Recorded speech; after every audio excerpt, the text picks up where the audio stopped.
Last part, we met with the Klingon High Council on Kronos, which had convened on the request of the time-displaced House Mokai matriarch, J'Ula. Everyone was wary of the meeting, for she has been causing no end of issues around the Alpha and Beta Quadrant areas with her usage of a mycelial-based weapon. She has simultaneously targeted the Federation, angered the mycelial natives, the Alachi, had driven more insane, and alienated many Klingon houses who are actually on board with Federation cooperation. However, not all are on the same page, and increasing amounts of warriors are growing disillusioned with Chancellor J'Mpok. So when she arrived with a rousing speech to undermine him, it was reason enough for some houses to rally to her call for revolution within the Empire, and battle erupted. Yet another conference that has ended in a skirmish to add to Admiral Hale's growing list. Having just driven her off-world, we received a call that hostilities in the capital of the Empire coincided with attacks on other systems and that we're needed back in orbit. With the Great Hall secured enough for now, we return to see what aid we can provide. Our first stop is the Seren system. This system has a lucky jackpot when it comes to M-class worlds, having both a terrestrial M-habitable world and accompanying planetoid satellites that also supports life. It has extensive oceans covered in a blanket of algae that tinge the water brown. Fortunately, this algae is edible, if not appetizing. I am Captain Kaznar of the Imperial battlecruiser Mupwich. It is good to see the face of an ally. Ahead, we can see Kajnar's ship and another disabled escort. What on earth happened here, Captain? We were ambushed by Mokai rebels. The filthy Bakhtak did not grant us a warrior's death in battle. Instead, they left us adrift in space, to die without honor. But now you are here. Assist us with repairs, that we might hunt those treacherous curs together, and send them howling to Grethor. Very well, Captain. We'll assist with repairs. Good. My crew yearns for glorious combat. Soon, there will be great deeds worthy of song. We will fight, and if we die, it will be with honor, and we will drink together in Stovakor. Kapla! Kapla, and as appetizing as that all sounds, let's not make that plan A, shall we? J'Mpok will put these Mokai rebels down like the rabid targs they are. I'm certain that's the plan. As we close in, we can see that the Mukwej is a refitted Katinga-class battlecruiser. These have been around since the 23rd century. While the other ship, although labelled a Heavy Raptor escort, is a Matha Intel Raptor. Either way, they're both in need of repair, so we beam over materials and repair teams to assist. The Mokai return. Show them what it means to be a warrior. So, the Mokai fleet did not in fact retreat, no, that rhymes, but instead cloaked and waited out to attack the rescue forces. The ships ignore the incapacitated Imperial vessels and instead target the armiger. That's fine with me, at least we have shields. The Mukwej is also operational by this time, so it lends a hand.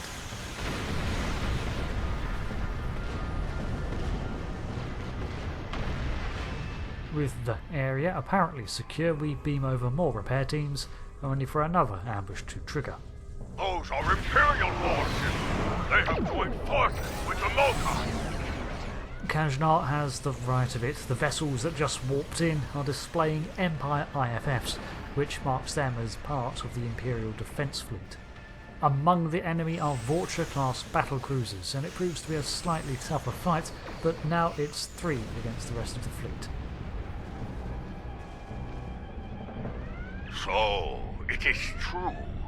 Warriors from other great houses have joined forces with the Mokai. They dishonor their ancestors with this treachery. I was there in the Great Hall when it went down. It appears several houses were just waiting for an opportunity to oppose J'Mpok. Bah! They are traitors without honor, and will pay for their treachery with their lives! Quickly, there are other disabled ships. We must bring them back into the fight before the rebels return! Very well, I can see them on sensors now. Let's make for them and get them up and running. However, I can almost guarantee that there are Mokai out there lying in wait. Come and save these worms. Join me. Honorless death. Honorless Mokai attack! I will litter the stars with your corpse! And right on cue, Mokai warships decloak to attack us. They're getting predictable. You've got to admire J'Ula's planning though. There's no way she could have stood up to the Empire with the ships that she brought from the 23rd century, so this inciting of rebellion was the only way she stood to leverage power. Your house, as they say, is about to burn. And we all know who fights in a burning house. Don't be a fool. Hear me now. This doesn't have to end with your death. You know what, J'Ula? Talking's served you well in the past. Let's see if it will save you again today. Go ahead. You and I know how this will end. Think about what will happen once I'm disposed of J'Mpok. The war between the Federation and Empire will resume, and it will end as it should have in my time. So, would you rather fight at my side, or die under my boot? You know, I genuinely thought you were onto something when you started, but by the time you finished, you'd lost me completely. Sod off. As you wish. You've made your choice. Now face the consequences. Fight well, and die with honor. How many times do I have to keep saying it? Dying with honor is not plan A. I will admit to some surprise when the House Mokai ships warp in. Among their number is the IKS Akara, the flagship of House Mokai, and captained by J'Ula herself. However, her ships are still woefully out of date. While the Akara seems to have received some upgrades, the rest not so much. Only a few rebels remain. Do what must be done. Then again, this time there are quite a number of Imperial vessels mixed among her forces. Your house still burns. Make the choice of a wise man, not a fool. And she runs away. Again. Victory is ours! The rebels have been beaten! If only we could have put an end to their leader. You fought well today. Soon we will celebrate and... we are being hailed by the Chancellor himself! I wonder if he has news to deliver. Link me in. Gavan, you have won a glorious battle today, but the rebels are continuing their raid against Alliance forces. There is more work to be done. Kajnar, you are to travel to the nearest starbase for repairs. I need your ship at full strength. So this is but one of many attacks. What do you need us doing then, Chancellor? You are needed in another system to deal with the rebels. Transmitting coordinates on a secure channel now. The second system on our counterattack is the Cedia system. This is troubling as it is an area with a heavy Federation presence there, as well as the Janus Mining and Planetary Supply Company, not a Klingon system. Those Starfleet ships won't last much longer against that Mokai force. Let's join the fight before it's too late. Captain Sean, surprised to see you here. I guess you got the call as well. Which means we're joined by fellow Odyssey class, or variant at least, the USS Enterprise NCC 1701F. So, as we can see, the battle has already been joined. There are many Mokai ships, 23rd century design, engaged in a firefight with Starfleet vessels. But it seems Starfleet is losing? They're not doing too great. We give it a burst at full impulse to close the distance as quickly as possible. Enterprise, this is Sadea Base. Get clear! It's a trap! Let's fire to disable those Starfleet ships. I want to get to the bottom of this. The Starfleet vessels immediately target the Armiger and the Enterprise. The battle, it seems, was staged to lure us in, and here I was complaining that Mokai was getting predictable. Fortunately, many of these ships are rather old when compared to ours, and they're taken down. After all, we're not aiming to destroy them completely. Rather worryingly though, there is a Prometheus class among them. I've heard from the captains of those Starfleet ships that attacked us. It's not good news. It appears the Mokai infected their computer cores with a virus. To their systems, friends became foes. Let's help them clear the virus from their systems and get them back into the fight. I have a feeling we're going to need all the help we can get here. Ah, of course, House Mokai and their bloody viruses. Okay, well, scrambling our cyber warfare specialists, we'll beam them over, see if we can purge their systems of this data. So, not entirely a staged ambush then. Those Starfleet ships still have their crews aboard. It's just that their targeting systems started defining everything as hostile, including us. But even though we fired to disable, we've still ended up damaging our own fleet. This is Commander Sunul on Sadea Base. We're still clearing the virus from our core systems. We have partial control and should restore full ops soon. Our long-range sensors are picking up numerous signals at high warp, House Mokai and Starfleet. Alright, I'd say we've got reinforcements incoming on both sides, but... That's not the half of it. Those ships are all coming in on the same approach vector. I'd say it's a fair bet those Starfleet ships are under Mokai control. Stay sharp out there. This could be another rough fight. Oh, great. And I'm guessing we've already tried the prefix codes? No? Do they work? I'm guessing not. That'd be too easy, wouldn't it? Here they come, and they're locked and loaded. Those aren't Mokai ships. Those are rebels from other Klingon houses. Sure enough, amid the Klingon fleet are a number of Federation vessels. And right now we do have allies on our side, but their targeting systems are dubious, let's say.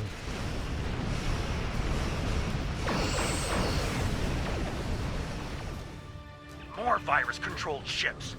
Let's hope we can get the computers on those ships clear before more enemies come in for the kill. Okay, I'll prepare to beam over more antivirus teams. Lieutenants McAfee, Norton, get ready. We're still trying to get rid of this damn virus. But we have control of most systems, including long-range sensors. We're reading a lot of incoming signals. All Klingon this time. Okay, that still doesn't mean much. Need more clarification. Are they friendlies? I doubt it. There's a lot of Mokai warp signatures in the mix. If I were to guess, I'd say all of those ships are hostile. Oh, God, this is a coordinated and planned attack. Here come the Mokai! And just as detected, we have a mixed fleet of Mokai and Klingon Imperial vessels.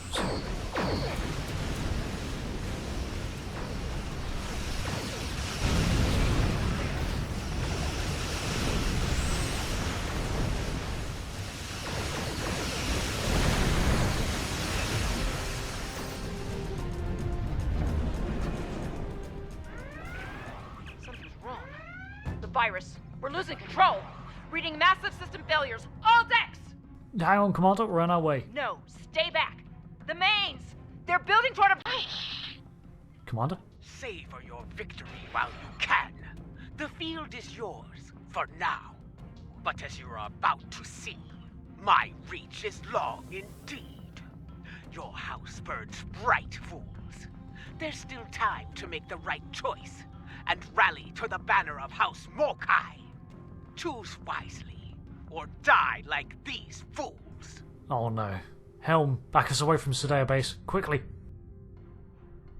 We've lost containment. All hands, abandon...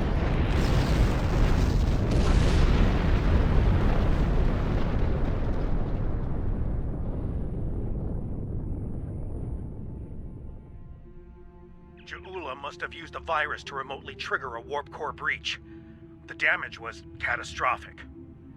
Looks like a few escape pods were able to eject before the explosion. We'll take care of them. Damn it. Well, at least there are some survivors, Captain. They should be your priority. There's more. Alliance Command sent orders our way. There's trouble in a Romulan star system. Mokai trouble.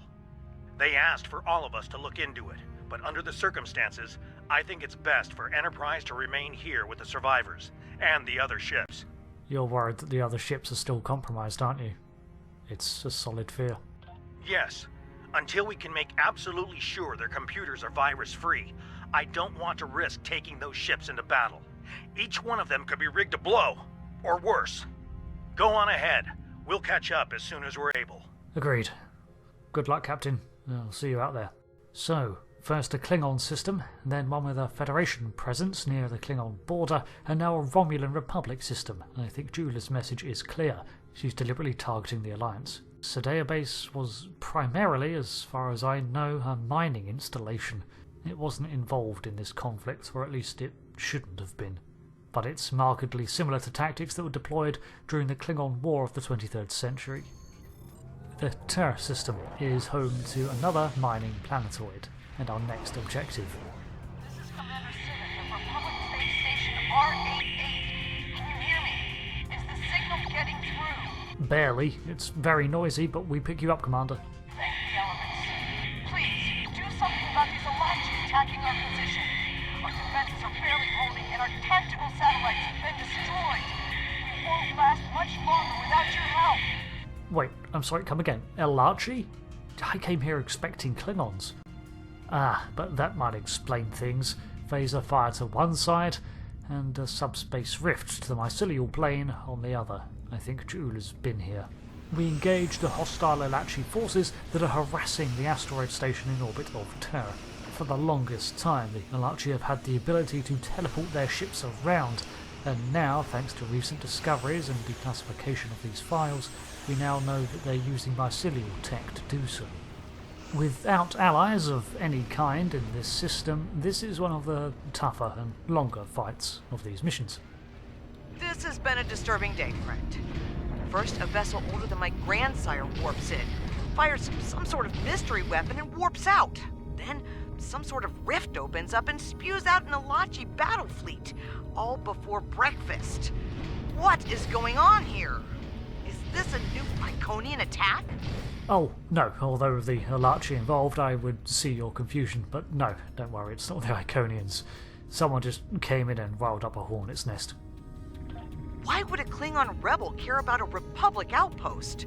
And how are the Elachi involved? Your curiosity is to be commended, but honestly, I don't think we've got time to explain it all right now. It's rather long, complicated, and involves centuries-old planning.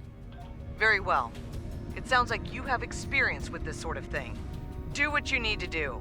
I've got my hands full keeping this base from blowing to bits. Yeah, you should focus on that. That sounds important. I'll get on closing the rift. Of course, things are never that simple. Watch out! Elachi are coming out of the rift! Target those Elachi and fire. Fortunately, our reinforcements have arrived in the form of a Republic fleet, 2 Delan warbirds, and the Scimitar-class flagship herself, the RRW Lisette, captained by Captain J'Mpok.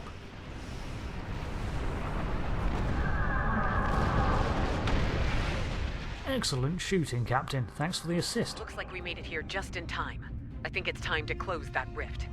Our sensors are picking up vessels on the other side. Elachi by the look of these readings. You know what? With how today's going, I am not surprised. Fortunately, we know how to close these rifts. With the Romulan Navy here to back us up, we move on in to close this mycelial tear. But... Something's wrong. The rift isn't closing. Oh, great. Elachi warships on intercept course. They're coming from the rift. Reading more Elachi ships on approach. Get ready to fight. Target? Wait a minute. Hold your fire, my friend. The crew of the Liberator is here to help. Ah, Captain Tarsev, I believe it was. The Liberator, you have your own ship now then. We first met Tarsev on our first excursion into the mycelial plane to examine J'Ula's effects. We came as soon as we could. J'Ula is creating stronger rifts with her weapon. They are potent and extremely volatile. Your rift closing methods will not work. Fortunately, we Elachi have more expertise with such problems. Great, she's learning how to better use the weapon she created. We'd appreciate your help. Agreed. The process requires a considerable level of energy. My ship will be vulnerable to attack while we close the rift. Protect us while we work, and we'll do the rest. Hostile Elachi fleet on sensors. Here they come. The Liberator is in position. We're ready to begin the process. This is Tarsin. The Liberator is taking enemy fire. Throughout this skirmish, we have to keep the insane Elachi away from our friends. This is the Liberator. Immediate assistance is required. Tarsev is panicky by nature, it seems. Don't worry, Captain, we've got you back. More or less. Diverting power to defense systems. Request covering fire at our position. This is the Liberator. Initiating rift closure process now.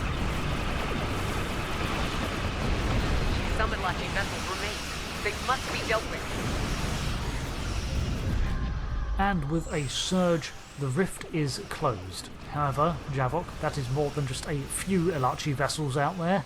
Although at least now we've cut them off from their reinforcements and we can take care of them. The rift is closed. Well done, everyone. Captain Tarsif, the Republic owes you its sincere thanks. My compliments to you and your crew. And thanks to you and yours for your timely aid as well, Captain J'Mpok. And Tarsif, thank you. Many among us were once Romulan, Commander J'Mpok.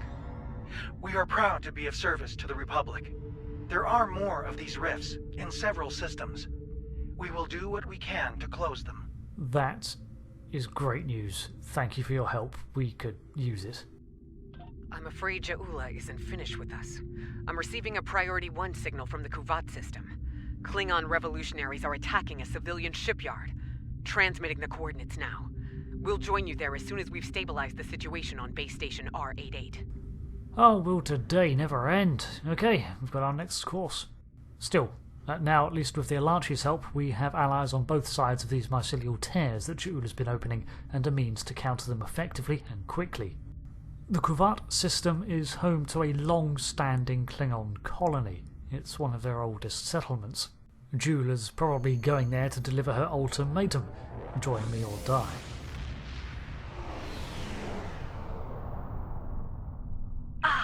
Another warrior arrives to heed the call to battle. Kavan! Captain Corrin. Well, it's been a regular retinue of familiar faces today. J'Ula and her bootlicking Targ spawn have a fleet near the orbital shipyard complex. It is likely they mean to raid it for anything they can steal, or blow it to pieces to deny its services to the Empire. I mean, judging with how she's been going today, she's probably going to do both. Indeed. Enough of this ligament chewing. We are here, ready to fight. Come, let us show them the price of their dishonor. Hold up. Before we go on in, we're receiving a hail, and it's from J'Ula. She wants to talk again. People of Kuvat, hear me now. I come to you now as a liberator, not a conqueror. I wish to free you from the tyranny of the false Chancellor J'Mpok. Call it whatever the hell you like, but this should be interesting. Kuvat is the birth world of my mother. Stand with me now, and we will find honor and glory together. Some of you may choose to meet me in battle. So be it. I will grant you an honorable death. A warrior's death. The choice is yours. Never mind, I think we've all heard enough here. Let's move in, drive her out. As before, we have a small armada of Mokai warships to deal with, and it occurs to me these planetary shipyards would be quite the prize for someone who needs to upgrade their technology. This time, however, we have a rather sizable Klingon fleet of our own backing us up, including the Bortaskew, their flagship and most powerful ship in their fleet. And soon, Captain Corrin has the IKS Lucaria in a tractor lock. I've been instructed to give you a chance to surrender, J'Ula, that you might face justice. Do you accept? Or is there still a small part of you that remains Klingon? A part that demands to die in battle, with honor? Whatever your choice, Matriarch, your destabilization efforts need to cease. Weak, arrogant, and stupid is no way to go through life, Captain. I will correct your flaws in battle. If you're lucky, you might live to share the lessons with the other fools in your pathetic house. Good. The battle is not yet over. So, J'Ula refuses to surrender and has in fact bought time for more reinforcements to arrive. He truly is a slippery customer. Your rebels, as if Gretor will be overflowing with dishonorable disgust. Ha! And now we have allies of our own to join us in glory. glorious battle! Come back! The Romulan Republic ships joined the fray, as does the Enterprise F and some Starfleet reinforcements, as well as the KSF Kittimer, a representative of the Alliance Navy. With such forces arrayed against her, it seems J'Ula is prompted into harsh action.